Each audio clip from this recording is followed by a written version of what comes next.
Hey everyone, welcome to Ask Me Monday number 31. Hi, how are you? I missed 2 weeks. That's the first time that's ever happened in the 6 months I've been doing this, so it feels a little strange. As you can see, I'm not at my usual desk. I'm sitting in the hot mess that is my studio, trying to, frankly, still catch up from the last 2 weeks of craziness. Just to fill you in a little bit, and I know not everybody cares about hearing everything I'm doing, so I will answer questions, I promise. The past 2 weeks have been great. They've been a whirlwind. I now have 10 classes through Creative Live, so that's a whole catalog, which I'm really excited about. The most recent ones that I taught were a beginning to end for a crocheted cardigan, arcade stitch, really sort of, it would be very helpful if I had it here right now, but I don't know what I've done with it. Really, like, anybody can wear it, minimal shaping, but will really show you how to sort of piece a garment together. It's sized from small all the way to 3XL, so it really can be worn by most people. So give that a try. I also did a tips and tricks class for both knitting and crochet, so that's 2 other ones. I did a knitting 201 class, which is socks. So for years, people have been asking me to teach how to make socks, and I finally did it. You know, you ask, I answer. Years later, but I answer. So check that out. And then the last one was Crochet 201, and it was hats, 2 totally different constructed hats. Just walking you from beginning to end. One is granny squares, starts out flat and then turns into a hat. Another one is all done in the round, and we talk about double stranding and 2 different ways to make pom-poms, and anyways, just good stuff. And of course, I'm there to hold your hand the whole time. So that's done along with the other 5 courses that I've done for them. So you can find those on Creative Live, or of course always through VickieHowell.com. Also, I've been working on a couple of other things, well, actually a bunch of other things. This is one of those times where I did not plan ahead, but here, I'll bring in pages. So my book, this is just the cover, not the actual book, because it's downstairs in my house. We Garter Stitch was not supposed to be out until the 17th, but it looks like Amazon has it now. So if you're looking, especially if you have Prime memberships, if you are looking for a Mother's Day gift for anyone who loves to knit for little kids and babies, or maybe a mom-to-be, please check this out. It's super fun and modern, and don't be turned off by the word garter stitch. I think garter is really cool and modern textural, and I promise it's not all beginner. We do, in fact, why don't I show you some of the garments? The reason why I'm sitting on the floor today is because part of what I have to do is I'm doing a fashion show at Vogue Knitting Live. Is anybody going to Vogue? Anybody? I'm sitting way too far to actually read the text, I'm realizing. Vogue Knitting Live is in 2 weeks in Pasadena, and I will be doing a fashion show for We Garter Stitch. I'm still looking for little babies. I've got toddlers, I need babies. If you know anybody in the Valley area in California that would, you know, in exchange for a signed copy and my lifelong adoration, let their babies be in the fashion show, please just message me. But I'll be doing a fashion show there. I'll also be working in the Craft Yarn Council booth for the Stitch Away Stress section. We'll be making what I just call a little bit of tassel happy. We'll be making tassels for your lanyards that you can kind of just like hang for a little flare, little tassel flare. And I'll be doing a book signing. So the, let me just, if you don't mind, let me show you a couple of the garments that we're going to, or some of the garments from the book. So this is a bandit bib. There's a little button, and it's supposed to look like a little kerchief, but it's really good for drool. We've got, this is probably one of my favorites from the book. This is called Coyote Kid. It was almost going to be called Coyote Ugly, but I guess they decided to go nice. Or I'm sorry, Coyote Snuggly. It was supposed to be a pun. I just ruined my own pun. Okay, so this is one of the sweaters. It's a Cowichan, and it's sized up to 4. This is a little lovey toy. It's a fox lovey. It's just a little something for kids to drag around or whatever, and it utilizes kind of a feather and fan ripple, and then it carries it onto the face. We do socks and like little glam cloches with real little razzle dazzle on them. diaper covers with more razzle-dazzle, little ruffles. I do a little bit of, this is a beanie, or excuse me, a bonnet that I've done some leopard cross stitch on. Oh, another one of my favorite projects from the book is this dress. All knit in one piece. It's got a little bit of wave action. It's very like C. Jane Run. Very 1950s, but still super modern and cool.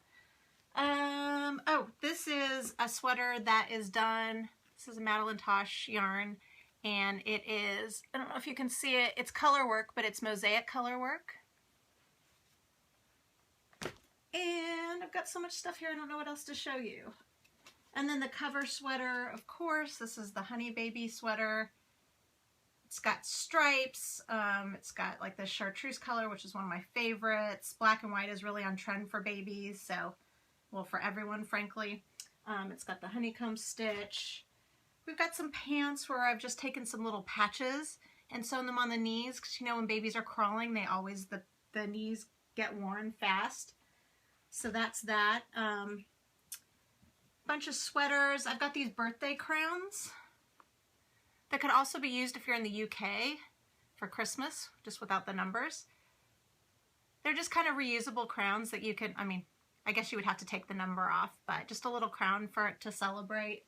Anyways, tons of stuff. We don't have to go through all of it, but tons of stuff. So if you are in the Southern California area, please, on May 14th, stop on by the marketplace at VK Live, Vogue Knitting Live, and see me. I believe the show's around 10:45, the fashion show, but I will be there that whole day, and I would love to see you, and I would love to hang out. Oh, one more thing that's going to be in the fashion show is also tomorrow, we are starting a knit-along through Knit Simple. I write for Knit Simple. I have for like 5 years. This is the current issue, and in it is a deranged Raggedy Ann picture of me, so we'll cover that. But this is a variation of a sweater that is from the same book, We Garter Stitch, and I did a short sleeve variation, and I'll be showing that in the fashion show too, but we're going to make that together.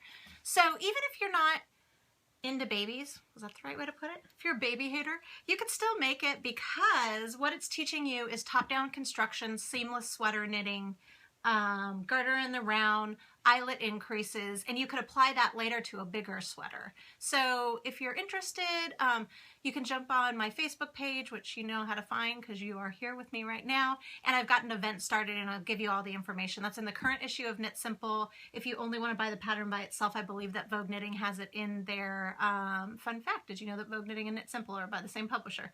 They have it in their shop, so go there for information. We're going to be casting on for that tomorrow. You can jump on anytime, though. That information will be there for as long as you need it.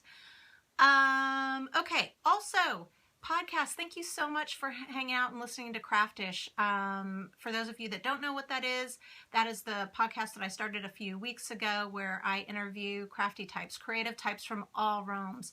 Knitters, crocheters, filmmakers. I'm hoping to get, I'm working on getting a chef, you know, and a photographer, and I've got artists and all kinds of people, and it's about their stories, their crafty stories. I really believe that everyone benefits from having a little creativity in their life, and maybe if you're not into one thing, you'll be into another, and I think it's really important to cultivate craft, to make. It doesn't matter if you're making new friends or if you're making a sweater, that just that overall energy of putting something out and cultivating into the world, I think is probably one of the strongest common bonds that we all have. So give it a listen, keep giving it a listen. Go to iTunes or Stitcher or Google Play or my website to find it. If you do go to iTunes, I don't know why I'm talking so fast. I feel like I'm running out of time. I just realized I'm talking fast. If you go to iTunes, though, if you leave a rating, like just click on the 5 stars or whatever, that helps me a lot. Or writing a review, that helps people be able to find it. If people can find it, then they hear all these great stories, and then I get to be a part of telling more of them, which is cool. And actually, I was on another podcast that is not my own last week, I guess. It's Crafty Planner. I don't know if you've heard of that, and I definitely got the tables turned on me. All the in-depth questions I like to ask people, they were asked of me, and I gave kind of a very candid conversation about, you know, internet jealousy, about finding balance, about not finding balance, about the truth that I try to live every single day. So if you're interested in that, go to Crafty Planner or just search Crafty Planner Podcast. Okay, I'm going to come back and show you a couple of the things that other things that I've been working on, but I wanted to get to some of these questions that you've asked me. Suzanne wants to know, she has a question about her Etsy shop. She wants to know, she's continuing to grow it, and she said that she's got close to 850 items. This is a reverse question that I've gotten before. That's why I wanted to take it. And she wanted to know if it was, and she's worried that she's going to go over to 1,000, up to 1,000. And she's wanting to know if offering so much is making it difficult for customers to narrow down her purchases. So usually it's the opposite. Usually you can't you don't have enough stuff. So I think bravo. No, I think with Etsy in particular, it's really important that you update your shop constantly. That's how you're going to get into the feed. That's how it's going to show new activity. The algorithm's going to pick it up. I think the important thing is, though, so that you don't, give your customers what I call the IKEA effect, where you walk into the store and you go into a fugue state because you're overwhelmed, is by really being on top of categorizing. They've got the ability, they let you have the ability of setting categories within your shop. So just make sure that you really refine those. And then people will choose, it's like if they were in a brick and mortar store. If you're looking for yarn, you're going to go down the yarn aisle. If you're not looking for glue, you're not going to go down that aisle. So just categorize it that way. Keep filling that shop. The more reasons that you have for people to come back to your shop, the more likely they are to come back. Hopefully that helps. All right. So Chris is asking, she has two questions. One was how to alleviate the gap when you're knitting with double pointed needles that you can sometimes get. Chris, I know you watched this episode, and I'm going to find it for you again, but I covered something similar to this. It was on reverse stockinette, how to get rid of that weird bump. And I did show what to do, and you could do the exact same thing. So I'm going to see if I can find that. But it was an Ask Me Monday from maybe like 6 weeks ago, somewhere then. So, but she also wanted to know, she said she's been taking some of, or she got some of my classes from Creative Life for her daughter to teach her to knit and crochet. And she wanted to know, she said she's learned a bunch of, it's been a good refresher for her for things like Kitchener stitch, but she wants to know if I'm going to do anything more advanced. So the answer to that is, it depends on if you guys want that. I always think that people don't really look to me for the super advanced stuff. I'm more of a cultivator, more of a rallier of the troops. But if that is something that actually is of interest, please post it here. Please tell the Creative Live folks, or, what you would like to see. And I'm absolutely open to it. I am here to hold your hands along this journey for as long as you want it. So yes, just let me know. To be honest with you, because this is my first time out being truly independent in 6 years, because I've worked, with other companies, I found that I didn't have any of my own just baseline stuff. People would ask me, where can I go to learn how to knit or crochet? And I couldn't even send them to my own YouTube channel. So that's really what I've been doing the past 2 months. And a lot of these courses are also that. So I have this catalog to offer as a customer service. And also, of course, Mama's got to make a living. But that's sort of where I am. So I absolutely am up for maintaining that trajectory. Just let me know what you want. Post the comments here. Again, go to Creative Live, make requests. And we'll go from there. All right, next question. Birdie wants to know what type of crochet hooks and knitting interchangeables needles are included in the Clover sets. Can I show them? So, yes. I actually do not have the set for Clover. I mean, I have all the hooks. I just don't have the actual set. But I can show them to you. So these are the hooks that are my jam right now. I really, really like these, and I like that. I like the shape of like the shank area. I feel like it's super smooth. My yarn never gets split. These handles, I mean, they had me at hot pink, but also they're really soft and comfy, and they've got a great place for your thumb. So the jumbo ones, the bigger ones, are plastic, which I actually love. The ones up to size, I think I or J, are metal, but they all have that same what do you call it? Like rubber handle, and they're really, really great. So those are the Amore hooks and the Jumbo Amore. The interchangeable set is a case like this, and I think you buy the case separately and then you can fill it, but I'm not sure. Maybe you buy the whole set. I'd have to look. If you go to cloverusa.com, sorry, I'm flashing you. If you go to Clover USA, you can find all of this. But this is what the inside, and part of it's empty because I'm using these separate sets. This is what it looks like inside. And they've got the newer needles that have, a few months back, Clover made their tips a little pointier, and it makes a huge difference. They're really, really extra nice to work with. And they come with various lengths of cords that you can just switch out. And if you just take one, you can see that you just screw it in. And I've worked with sets before that have come unscrewed, or else you had to have an extra tool to make them unscrewed. I haven't had that problem with this. There's not an extra tool, and I haven't had it come undone. So far, so good. I'm kind of a huge fan of these. And I mean, full disclosure, I am an ambassador for them. So you should just know that I got this stuff for free, but I really, really like them. And I don't travel without this set in particular anywhere because I'm kind of fickle. If I'm not in the mood to work for a project, I want to start another one, and I end up, having to buy needles all the time and all this stuff. So this has kind of alleviated that. So even though it's an investment to begin with, it ends up saving me money because I'm not out buying needles all of the time. So Birdie, hopefully that answers your question.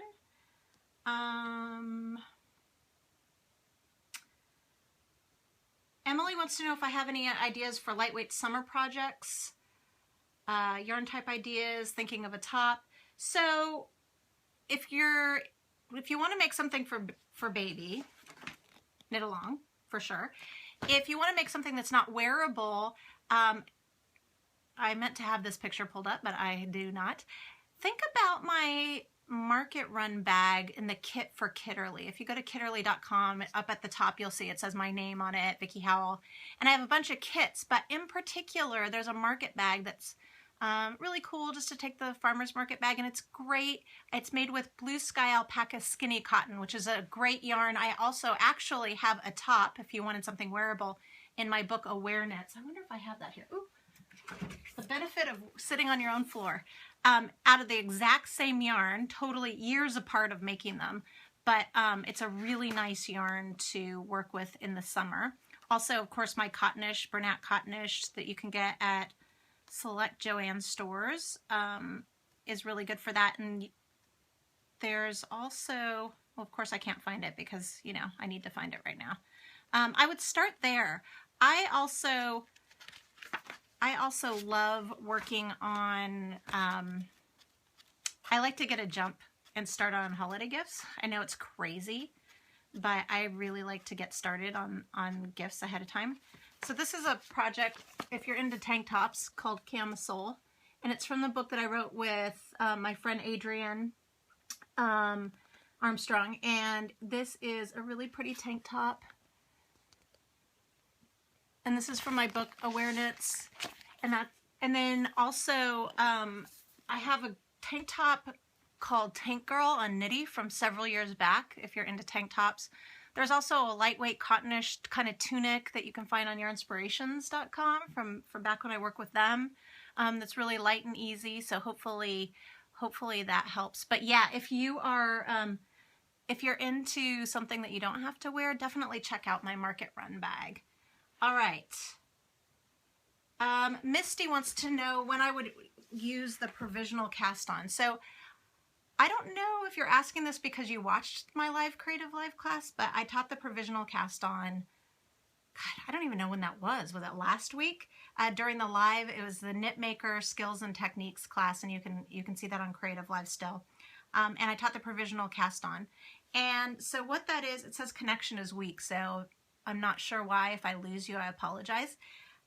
So I showed there are many different provisional cast-ons, but the reason that you want to use it is if you are going to later graft two pieces together, or if you're going to pick up stitches and work on a lace edging or something in the opposite direction. So what a provisional cast on does is it keeps the stitches live.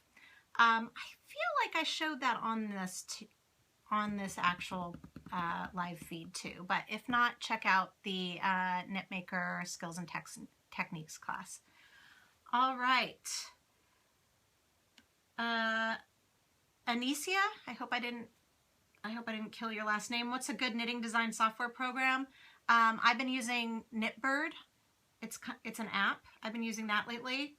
I like it. Overall, I like it. I wish that it's great for anything square or rectangular. I think that for shawl designs, at least I haven't figured it out yet. If you have anything that you want to be shaped, I don't really know how to denote that, but maybe you would just do it. But anyways, Knitbird is a really good one. I like that. Okay, I think that those are all the main ones that I'm going to touch here. And I'm going to go back so I'm not this close to you guys and look through these questions after.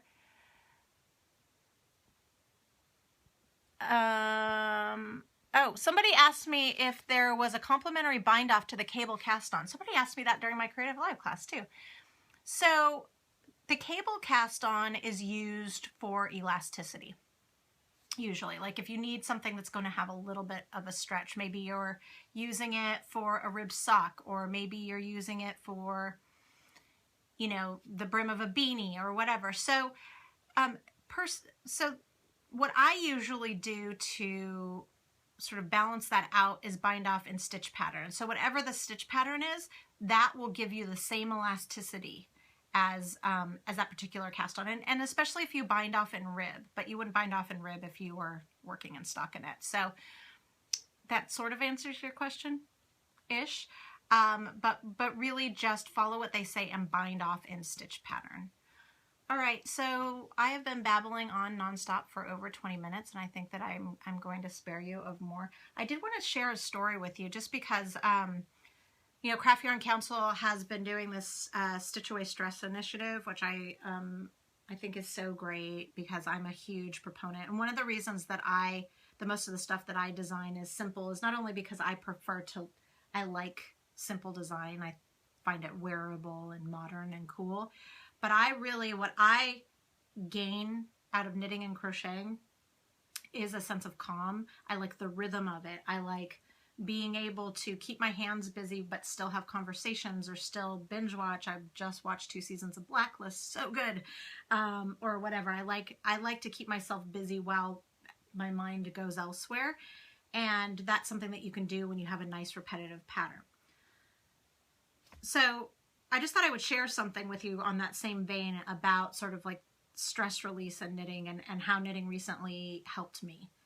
I have some digestive issues for years. I've had some kind of relatively icky issues, and I was going in for yet another test last week, and it was a rough one. It was a super rough test, and I'll spare you of the details, but it was all I could do not to lose my shit. It was really stressful. I was trying to be brave, but it involves tubes down your nose and throat, and like holding breath and then biting on your tongue, like all this crazy stuff. And I have a fear of drowning and I'm claustrophobic, so like saline going in a mouth but then can't breathe, like all this stuff, right? And it was it was a little bit rough, and I was just trying not to freak out. And the only thing that I could think of is like trying to focus on, you know, it's funny, you would think like, oh, think of a calming ocean. But for me, I had to go to what I knew right there. So what I focused on, this is so weird, but I just have to believe that I'm not the only one out there, is just the clicking. I don't have needles with me, all I have are hooks next to me, but just the clicking of knitting needles, like the clicking of that, like repetitive, I do actually have some, like just the sound. It's so weird, but I just focused, almost like a metronome. I just focused on what knitting needles would sound like if I were working with them. Because I couldn't do deep breaths in and out because of the nature of the tests. And I have to say, I mean, it got me through it. And it got rough. I mean, it got rough. They had to abandon ship because they could not successfully they were coming up with some issues that they couldn't get past. So I just wanted to, you know, I know that sometimes the perception of knitting and crochet is domestic work, it's woman's work, and a lot of craft is like that. And one of my missions is to sort of shatter that, because I truly believe that it is just another way to express yourself creatively. But I also think it's paramount that we talk about the importance of things that are that bring comfort to people and that relieve stress.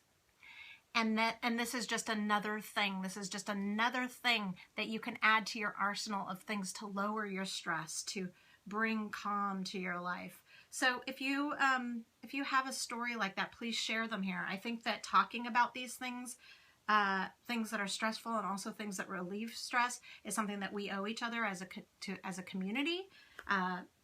We are this out here is our collective conscious. We owe it to each other to share what works and what doesn't work, because we are in this life to share the experience. So that is all I've got to say about that. I'm going to let you go. Thank you for hanging out with me again, and I will see you next week. Please, if you want to join the knit along, jump on. We'll start tomorrow. Tomorrow we'll have a new episode of Craft Dish going live.